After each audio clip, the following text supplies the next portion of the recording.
Mateus 16, versos 13 ao 15 e o verso 21. Mateus 16, de 13 ao 15 e o verso 21. Quem trouxe a Bíblia, diga amém. Alguns não trouxeram por causa da chuva. O carinho é grande, o amor pela palavra é grande, ficou com medo de molhar, não é isso, irmãos?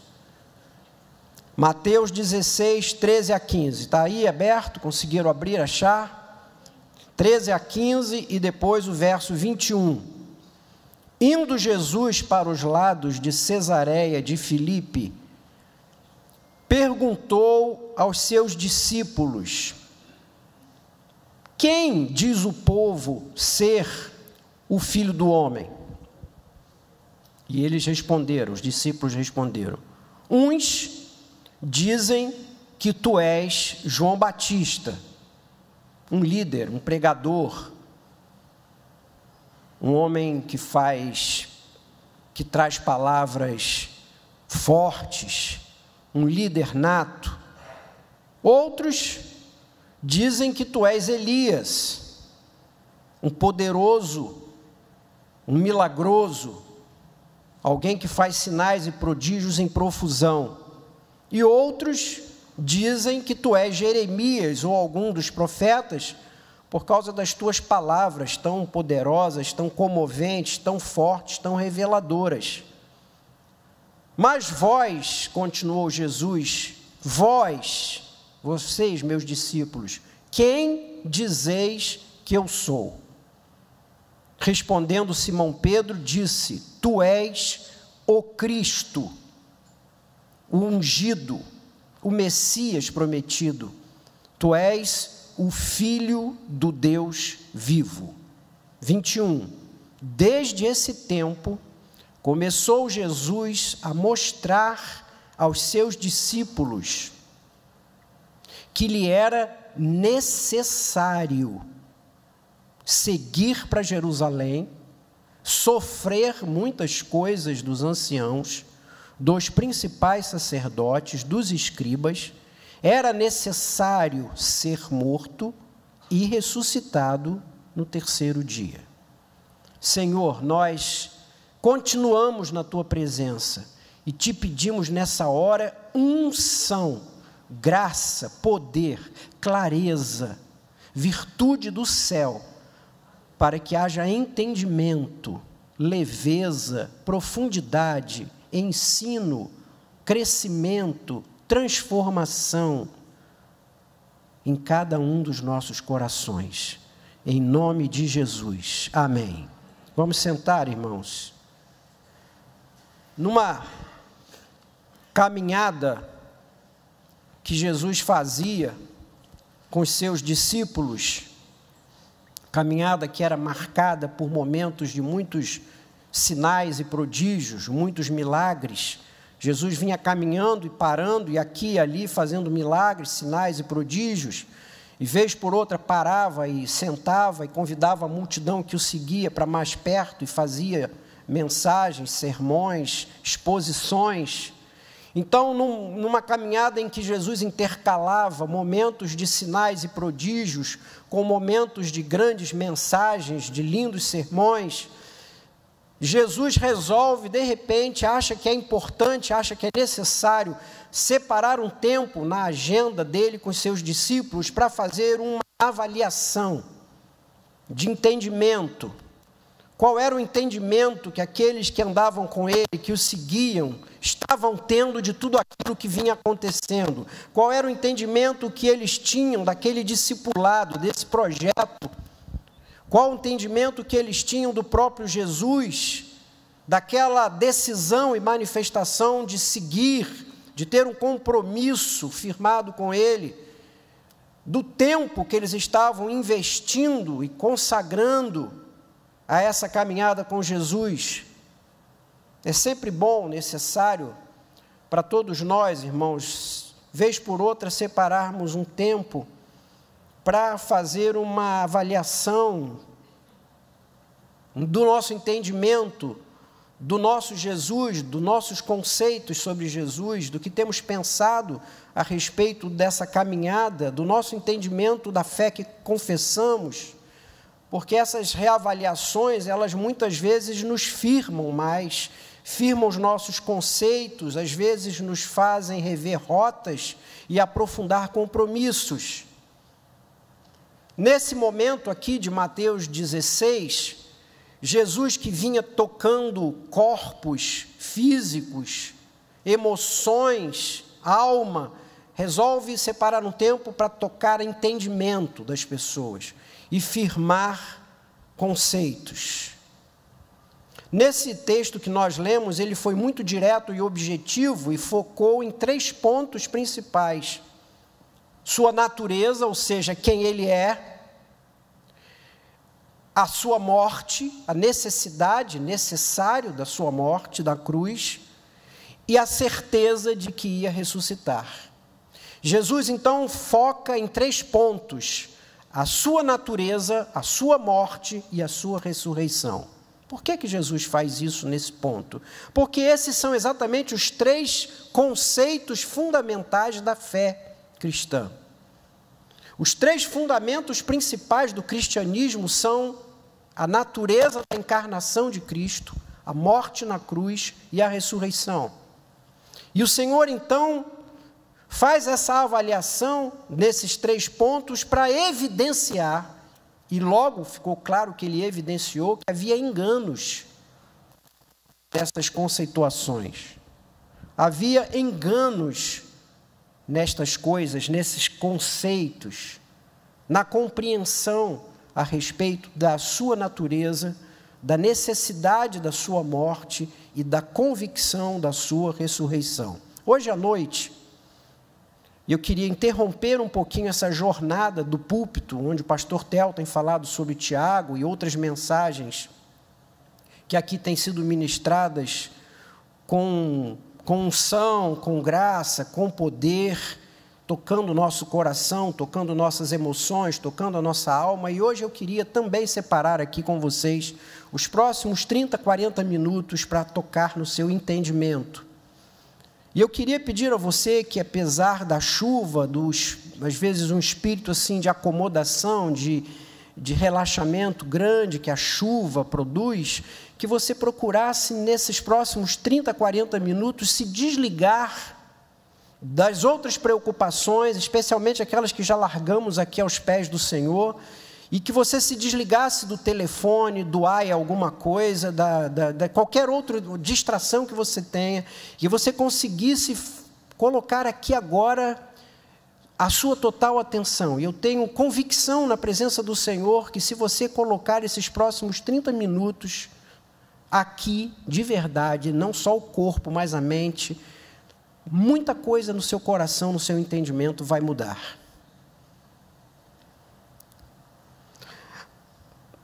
O centro do cristianismo é Jesus, óbvio. Mas, dentro do cristianismo, há 3 alicerces sobre os quais o cristianismo está construído: a encarnação de Cristo, o sentido da sua morte na cruz e a realidade da sua ressurreição. Porque eles são os 3 pontos mais importantes da fé cristã, a natureza da encarnação, a morte da cruz e a ressurreição, exatamente nesses 3 pontos residem talvez os maiores enganos. Por isso o tema da palavra nessa noite são 3 enganos e 3 verdades sobre Jesus. O primeiro engano, que é aqui evidenciado por Jesus, é quando ele faz a pergunta: quem dizeis que eu sou? Quem diz o povo que eu sou e quem vocês, meus discípulos, dizem que eu sou? O que é que vocês pensam de mim? Todos nós sabemos que o cristianismo o centro do cristianismo é Jesus Cristo. Mas o maior engano que a gente pode encontrar a esse respeito é a visão distorcida que a imensa maioria das pessoas tem de Cristo. A maioria das pessoas olham Jesus simplesmente como um líder um homem que é um líder incomparável, um modelo de homem pacificador, um religioso exemplar, alguém que veio para mudar a história do homem, que teve um comportamento impressionante, que trouxe um discurso ético, espiritual, inigualável. E quando você pergunta a alguém, você sabe de Jesus, conhece Jesus, essa lista de elogios e de conceitos emitidos a respeito de Cristo, ao invés de engrandecê-lo, na verdade, diria eu, de uma maneira muito forte, é uma estratégia demoníaca de diminuí-lo, de enfraquecê-lo, de distrair os nossos olhos, o nosso coração, a nossa mente, do verdadeiro caráter e missão de Jesus. Jesus não veio e nunca se propôs a ser um grande líder, tanto que entrou em Jerusalém montado num jumento. Nunca se propôs, não veio para ser um pacificador do mundo, ao contrário, trouxe conflitos, em cada lugar onde passava gerava conflitos. Ele não veio com o propósito de ser um modelo, de trazer moral, bondade e paz, e nem pensava em dividir a história do calendário em antes de Cristo e depois de Cristo. Jesus não veio para fazer milagres, sinais e prodígios. Jesus, na verdade, tinha naturezas e propósitos infinitamente maiores. Jesus foi, de verdade, um personagem histórico, mas a sua vida representa a encarnação de Deus. Preste atenção nisso. Ninguém está negando a historicidade de Jesus.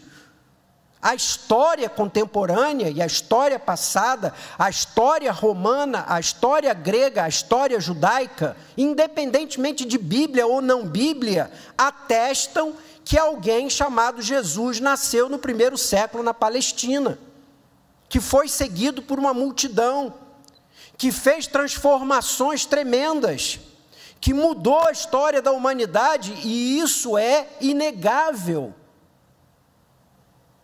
A grande questão não é a historicidade de Jesus, se ele existiu ou não. Não há hoje nenhum historiador ou pesquisador sério que negue o fato de que Jesus Cristo existiu e viveu e falou e foi seguido e mudou a história. A grande questão a respeito de Jesus não é exatamente se ele existiu ou não existiu, se ele ensinou o que ensinou, se ele fez o que ele fez.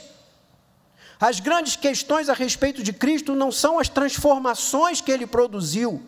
A grande questão a respeito de Cristo e o grande engano a respeito de Cristo está quanto à sua identidade, quanto à sua natureza. Quem vocês acham que eu sou? Quem é Cristo? Que tipo de pessoa foi Jesus? Eu diria aos irmãos nessa noite que Jesus não pode de maneira nenhuma figurar ao lado dos grandes líderes religiosos, onde toda a humanidade tenta colocar Jesus. Se você pergunta a alguém, às vezes tristemente dentro da igreja, mas muitas vezes fora da igreja, você sabe quem foi Jesus? Você conhece Jesus? Eu sei. Jesus foi um grande líder religioso, Jesus foi um homem maravilhoso, Jesus falou coisas maravilhosas, Jesus faz parte de uma galeria onde estão Buda, Confúcio, Maomé, Abraão, Moisés, os líderes religiosos das maiores religiões do universo. Quero lhes dizer nessa noite, com a autoridade que a Bíblia me dá, e o Espírito Santo confirma, de que Jesus não pode fazer parte dessa galeria. Jesus não pode ser ombreado a Buda, Confúcio, Maomé, Moisés e Abraão. E vou lhes dizer por quê. Porque a maior característica do ministério de Cristo foi passar o tempo todo com uma mensagem monótona. Jesus tinha um discurso repetitivo e monótono: eu sou Deus, eu e o Pai somos um, eu sou Jeová, eu sou Deus, eu e o Pai somos um. Quando a gente lê João 10:30, E Jesus se apresenta assim, àqueles que o cercavam: eu e o Pai somos um. Essa tradução para o português se perde bastante, porque a tradução correta da palavra no grego era: eu e o Pai temos a mesma natureza. Ou seja, eu e Deus somos um só. João 8,58, abra sua Bíblia. Você agora vai usar algumas vezes a Bíblia, eu queria que você tivesse com ela aí bem à mão. João 8,58. Abra aí a sua Bíblia, por favor. João 8,58.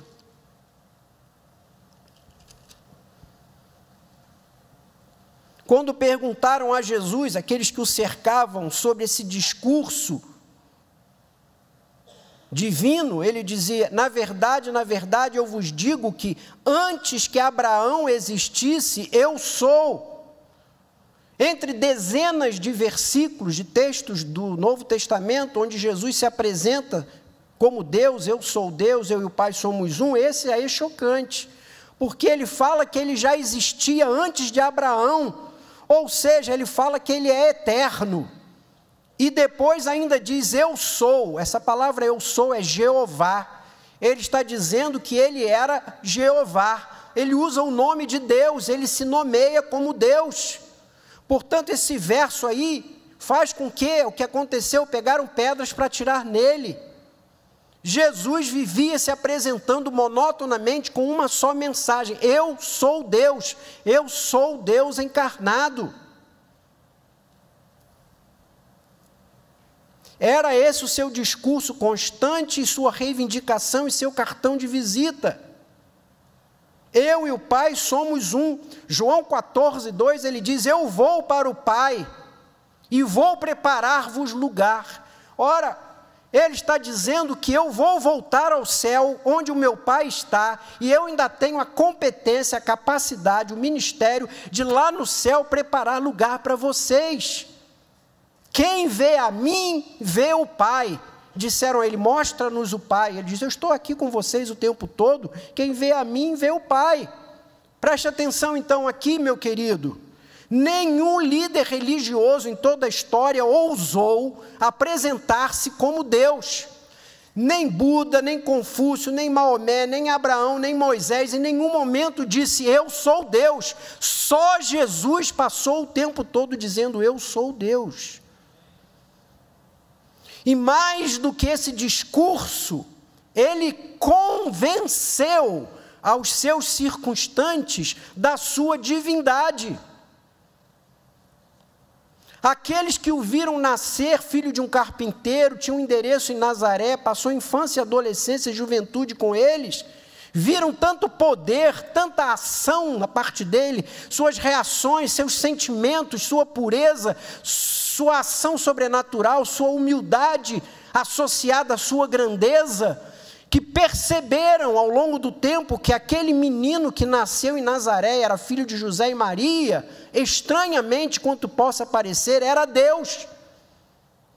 Então não somente havia um discurso de que ele era Deus, como havia um convencimento naqueles que andaram com ele e seguiram-no, e pregaram os seus ensinos, o adoraram, o cultuaram. Enquanto Jesus andou na terra, ele foi adorado, foi cultuado como Deus.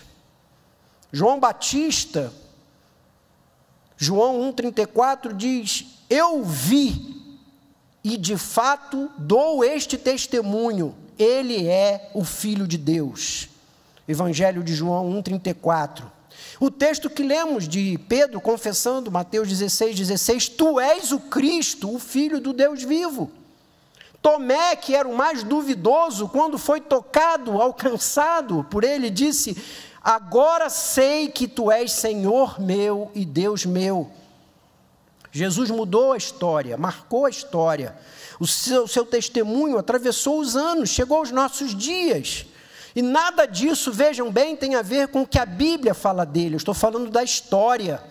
Porque muita gente diz: isso é conversa da Bíblia. Se eu não olhar na Bíblia, o que eu vou dizer? Não, eu estou falando da história. A história fala de Jesus, das mudanças que ele produziu, ao ponto de que a nossa história se divide em antes e depois de Jesus.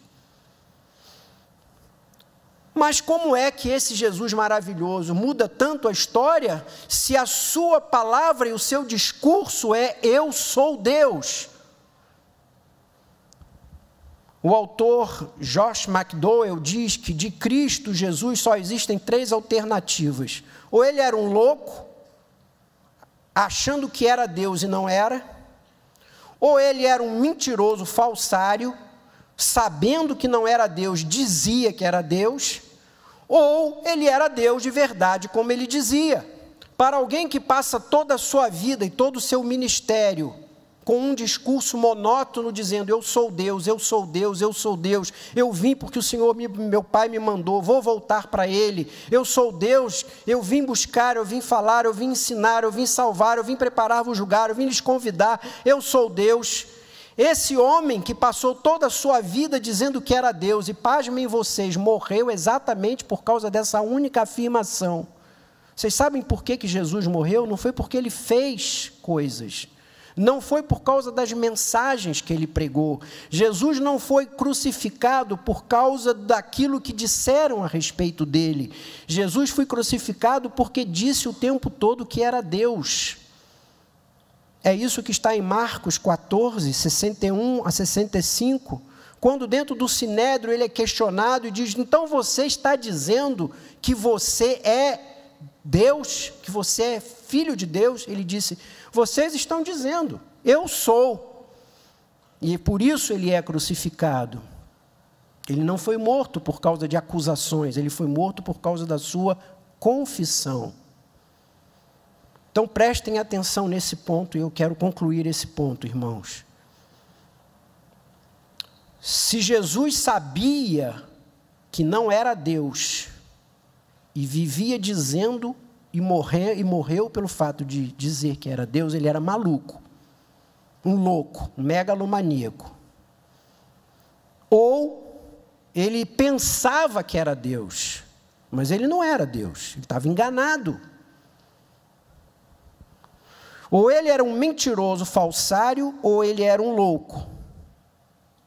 Ou a terceira possibilidade, ele era Deus. E a história é unânime em falar de um homem idôneo, poderoso, bom, puro, verdadeiro, transformador, que mudou e marcou a história. E a respeito da sua idoneidade e do seu caráter, ninguém tem dúvida.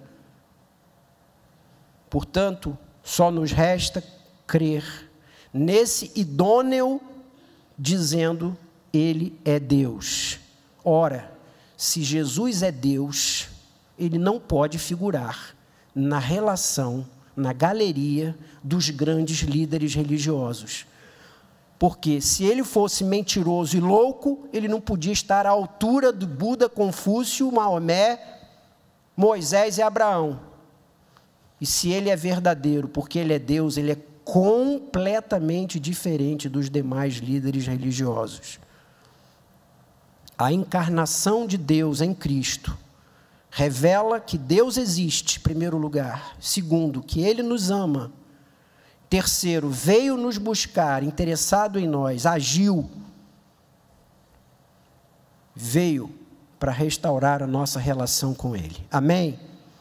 Quem dizeis que eu sou? És o Cristo, Filho do Deus vivo. O primeiro engano a respeito de Cristo cai por terra, porque a primeira verdade sobre Jesus é que Ele é Deus. Amém? A primeira verdade a respeito de Jesus Cristo é que Ele é Deus. Vamos falar ou vocês já dormiram? A primeira verdade é que Ele é Deus. O segundo engano que ele revela e que ele faz aparecer aqui nesse texto é a respeito do significado da sua morte. E ele diz assim aos seus discípulos, é necessário morrer. No último trecho do seu ministério, no último ano do ministério de Jesus, ele passou o tempo todo dizendo, eu vou morrer numa cruz, eu vou morrer, eu vou morrer. Morrer na cruz, nessa época, no tribunal romano, era a morte reservada apenas para os piores e mais hediondos crimes. Por isso, as pessoas não conseguiam entender que aquele homem bom, santo, puro, estivesse anunciando que ia morrer na cruz. E aqui reside o segundo grande engano. As pessoas olham para Jesus assim um pouco como o pobre coitado. Coitado, ele teve uma história tão linda, mas foi traído e teve um fim trágico. Vejam como Jesus, até Jesus, bom, perfeito, acaba sendo traído e morre, e acaba sua história tão linda de uma maneira tão trágica. Ele acabou mal. Mas esse é o segundo grande engano, porque a verdade é que a morte da cruz não foi um final inesperado. A morte da cruz não foi algo surpreendente, nem frustrado, nem um fracasso, nem uma derrota. A morte na cruz era algo já predeterminado, marcado, combinado, planejado, acertado entre o Pai e o Filho. Quando Jesus encarnou, quando Deus, segunda pessoa da Trindade, encarna para ir para a cruz. A cruz é o alvo, é o sucesso e não o fracasso. Morrer na cruz foi a vitória, não foi a derrota. João 6,8, Jesus diz assim: eu desci do céu, não para fazer a minha própria vontade, mas vim para fazer a vontade daquele que me enviou. Quando Deus envia Jesus, já envia com um plano, que tinha início, meio e fim. E o plano era, início, Deus encarna. Ou seja, Deus que quer tratar o problema da distância do pecado e da morte do homem, desce para buscar o homem. Assume uma natureza humana, nasce como homem para refazer o projeto que Adão fracassou, de andar o tempo todo, ser testado, tentado e não pecar. Era necessário que Deus encarnasse sob homem. Nesse projeto ele teria o meio da história, que seria viver o tempo todo sendo testado, tentado e não pecar de forma nenhuma, senão o plano fracassaria, para enfim na cruz morrer injustamente, não porque ele tivesse pecados, porque ele não teve, mas podendo pagar o preço de todos nós, de toda a humanidade, que devia a morte, que estava condenado à morte. Então o projeto da encarnação, Deus encarnado, tinha como alvo a cruz. Desde o berço, quando Jesus nasce, começa no berço, ele está olhando para a cruz. A cruz não é uma surpresa, não é um fracasso, não é algo surpreendente. Abram as Bíblias de vocês em João 2, verso 4. Queria retomar algo que eu falei aqui por ocasião do Natal, mas de maneira bem rapidinha. João 2, 4. Você ainda está aí, meu irmão? João 2, 4. Jesus diz assim: mulher, que tenho eu contigo, ainda não é chegada a minha hora. Jesus nasceu e tinha um relógio dentro dele o tempo todo fazendo tic-tac, tic-tac, tic-tac, tic-tac. Ele sabia que ele tinha uma hora, que ele estava andando para a cruz. Só que não era a hora. João 2,4, não é chegada a minha hora. João 7,30. Passa umas páginas, João 7,30. Então procuravam prendê-lo, mas ninguém conseguiu botar a mão nele. Sabe por quê? Porque ainda não era chegada a sua hora.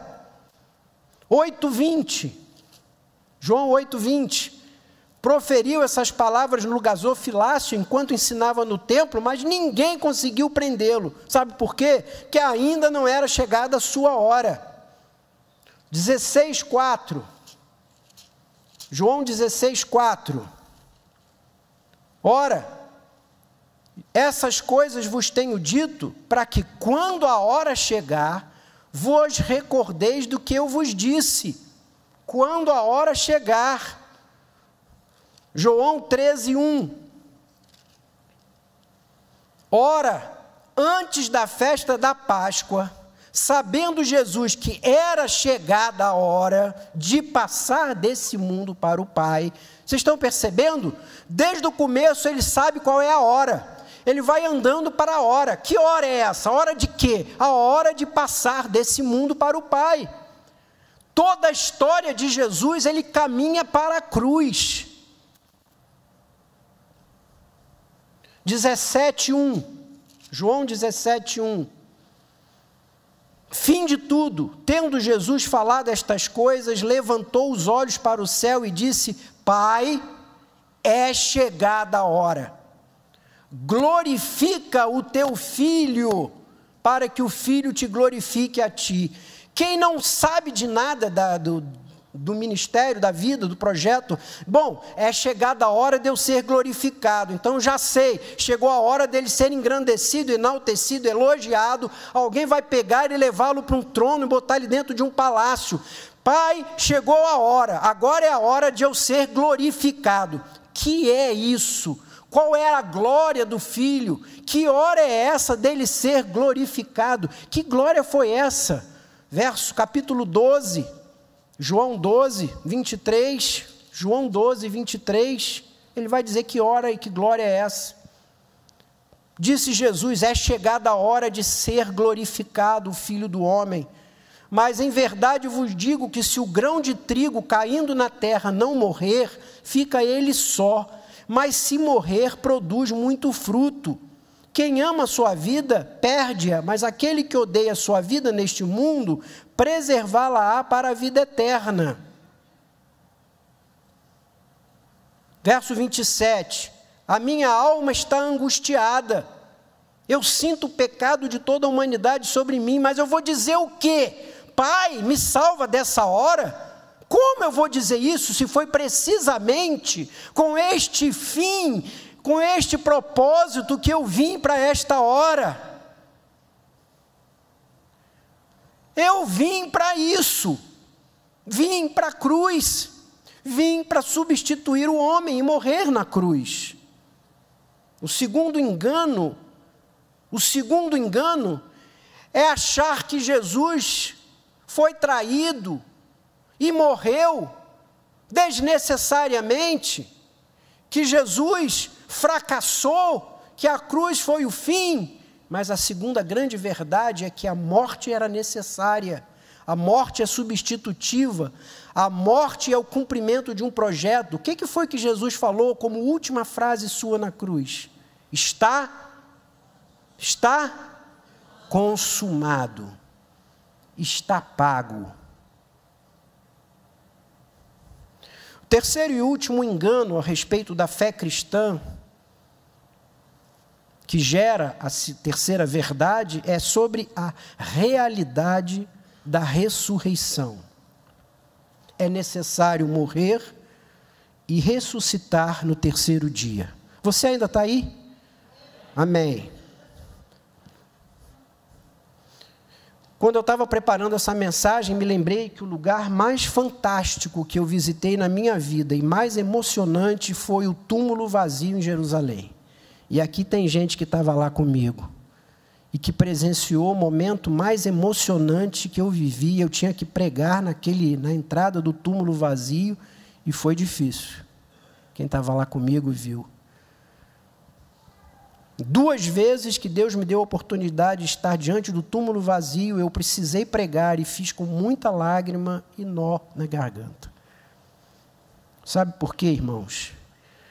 A ressurreição é a pedra angular do cristianismo. Se há 3 pedras, se há 3 alicerces na fé cristã, a encarnação de Deus em Cristo, a morte na cruz e a ressurreição é a pedra angular. Tanto é assim que Paulo diz, 1 de Coríntios 15, se Cristo não ressuscitou, é vã a nossa fé. Sabe por quê? O túmulo vazio e um Cristo vivo são exatamente o berço e a razão de ser da igreja cristã. A igreja evangélica, a igreja cristã só existe porque o túmulo ficou vazio e Cristo está vivo. Você já tinha pensado nisso? Se ele tivesse nascido encarnado, se ele tivesse morrido na cruz, mas se ele tivesse ficado dentro do túmulo, você ia pregar o quê? Nós íamos estar reunidos aqui para viver, vivenciar e anunciar o quê?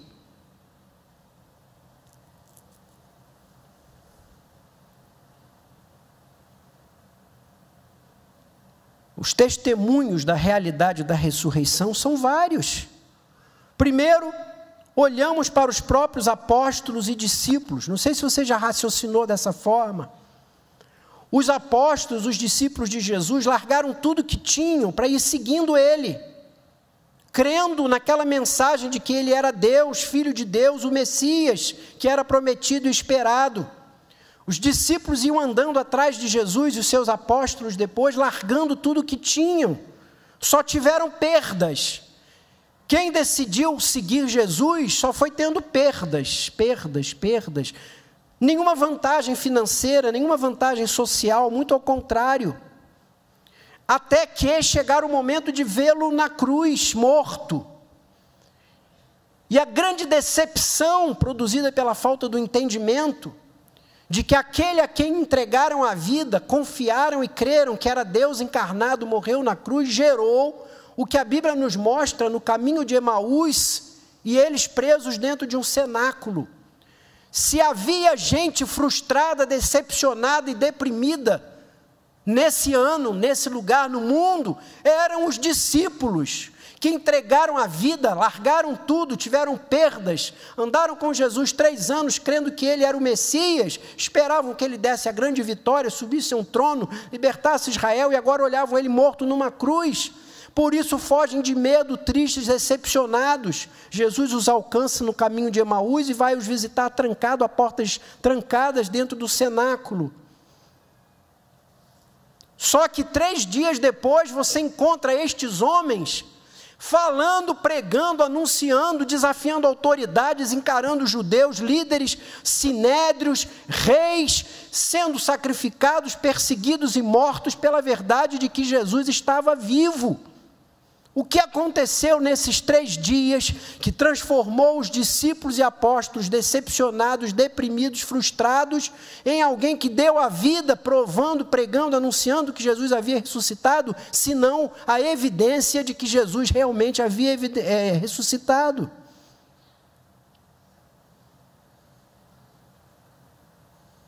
Vocês já pararam para pensar que a igreja evangélica, a igreja cristã, vive não porque prega princípios, ensinos a serem seguidos e obedecidos, mas a igreja evangélica, a razão da igreja cristã existir é porque Jesus é Deus e está vivo. O que nos trouxe aqui hoje não é porque Jesus tem um discurso lindo, porque Ele nos ensinou a dar a face, perdoar, amar. O que nos traz aqui hoje é a convicção de que o Deus que seguimos, o Cristo que seguimos é Deus e não ficou no túmulo, Ele está vivo. A razão de ser da igreja evangélica, a base do cristianismo, é anunciar um Deus, um Cristo que é Deus e que não ficou no túmulo, ressuscitou dos mortos.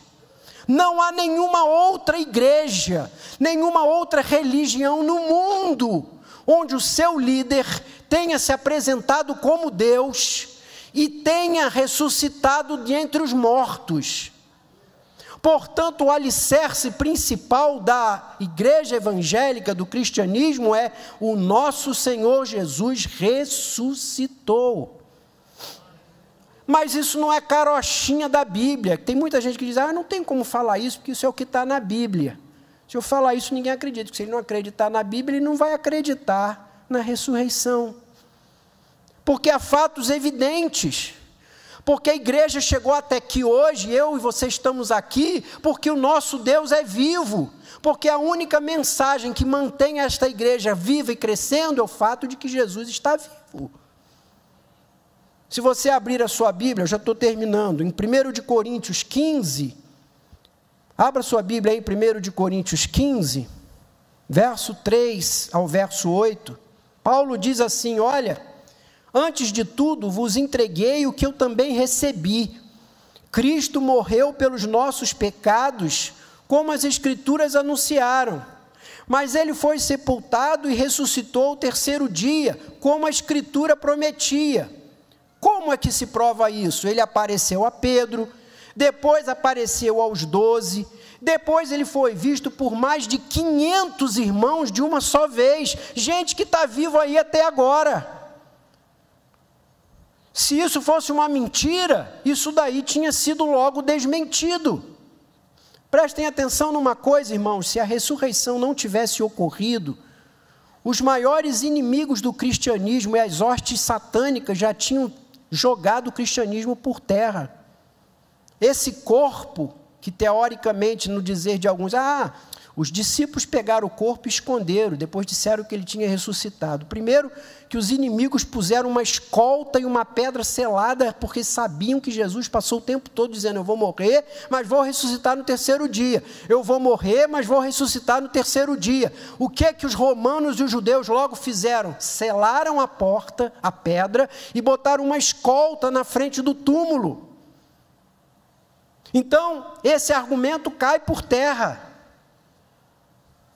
E aqui Pedro está dizendo que mais de 500 pessoas já viram ele ressuscitado. O próprio testemunho da história, vocês lembram quando Jesus diz o tempo todo, eu vou para o Pai, mas vou enviar a vocês o Consolador, o Espírito Santo da verdade vai vir. Quando eu chegar no céu, o Espírito Santo desce. Quando eu estiver com o Pai, vai haver o Pentecostes. Pergunto a vocês, houve o Pentecostes? O Espírito Santo desceu na data da festa pentecostal. Milhares e milhares de pessoas contemplaram o derramar do Espírito Santo e foram alcançados pela mensagem de Pedro e se converteram. Ora, se antes o Senhor havia dito que quando eu ressuscitar, eu vou enviar o Espírito Santo, o Pentecostes é testemunho vivo de que ele ressuscitou. E isso não foi engano, milhares e milhares de pessoas viram o Pentecostes acontecer. Como o diabo não pode negar a ressurreição, faz uma coisa, e aqui está o terceiro e último engano, o silêncio da ressurreição. Vocês já perceberam como se fala em Jesus, se fala em cruz, mas quase ninguém fala na ressurreição? Vocês notaram isso, não? Não chama a atenção de vocês como ressurreição é um assunto passa batido? As pessoas são capazes de falar que conhecem Jesus, que já ouviram falar em Jesus, sabem dos ensinamentos de Jesus, sabem da cruz, ainda que não entendam o propósito, a razão, a necessidade da cruz, mas ressurreição, silêncio. Pois eu quero dizer para vocês uma coisa, ou a ressurreição foi o maior embuste, a maior mentira da história, ou foi o fato mais maravilhoso, espetacular da história da humanidade. Não tem meio termo. Ou a ressurreição não aconteceu e é uma mentira mantida há 2000 anos, ou a ressurreição ocorreu mesmo e é algo indescritível, incomparável, fundamental à nossa vida, à nossa mensagem. Jesus Cristo está vivo. Por isso, o diabo faz o silêncio da ressurreição. É a ressurreição quem dá sentido à encarnação. É a ressurreição quem dá conclusão à cruz. Porque Jesus veio para morrer por nós, para vencer a morte. E se ele permanecesse morto, todos nós estaríamos perdoados, mas eternamente condenados à morte. A palavra diz que ele ressuscitou e ele é a primícia, ele é o primeiro. E porque ele ressuscitou, nós também ressuscitaremos. Foi ele quem abriu o caminho da nova vida. Se nós negarmos a ressurreição, estaremos negando a nossa vida eterna. Atos 2 diz, Deus rompeu os grilhões da morte. A morte não podia contê-lo.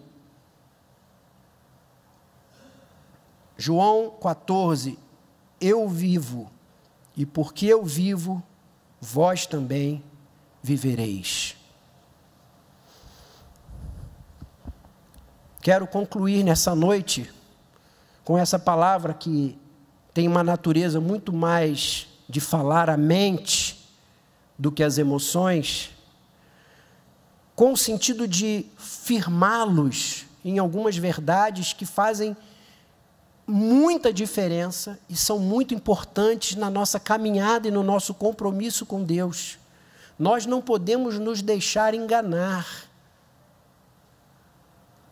O Jesus Cristo que seguimos é Deus. Não é um homem maravilhoso, não teve um discurso lindo, não foi um líder especial, ele não está numa galeria ombreada por Buda, Confúcio, coisa nenhuma. Há uma diferença capital entre Jesus e os grandes líderes religiosos do mundo. O único que é Deus é Jesus.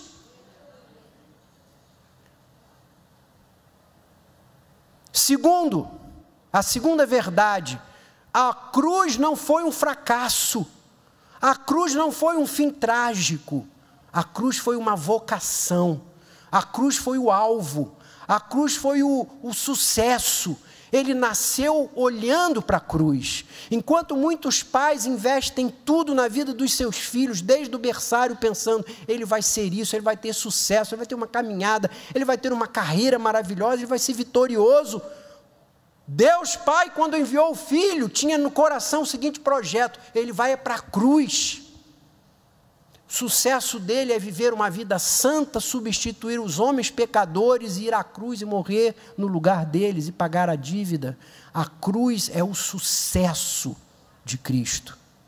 E por fim, não se cale, não silencie, a ressurreição ocorreu.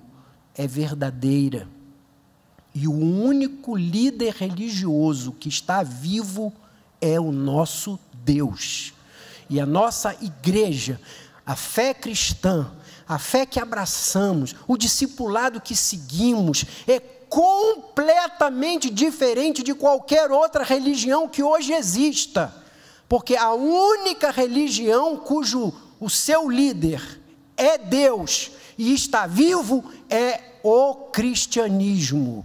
E é nesta fé que depositamos a nossa vida e as nossas esperanças. Não se deixem enganar. Vamos orar, irmãos? Vamos ficar de pé para a gente orar. Pai, te louvamos pela verdade, a realidade da Tua palavra e da fé que abraçamos. Pedimos-te nessa noite que o Teu Espírito, como o Senhor mesmo fez nesse texto lido de Mateus, encontre um momento, um tempo nesta hora, para esclarecer os nossos corações, firmar a nossa fé, estabelecer princípios e alicerces profundos e definitivos, que nos garantam, que nos assegurem o fato de que andamos, nos comprometemos, vivemos, seguimos, abraçamos, cultuamos, oramos para um Deus vivo. E que esta convicção e estas verdades sejam profundamente arraigadas no nosso coração, na nossa fé, em nome de Jesus. Amém. Amém. Deus abençoe os irmãos.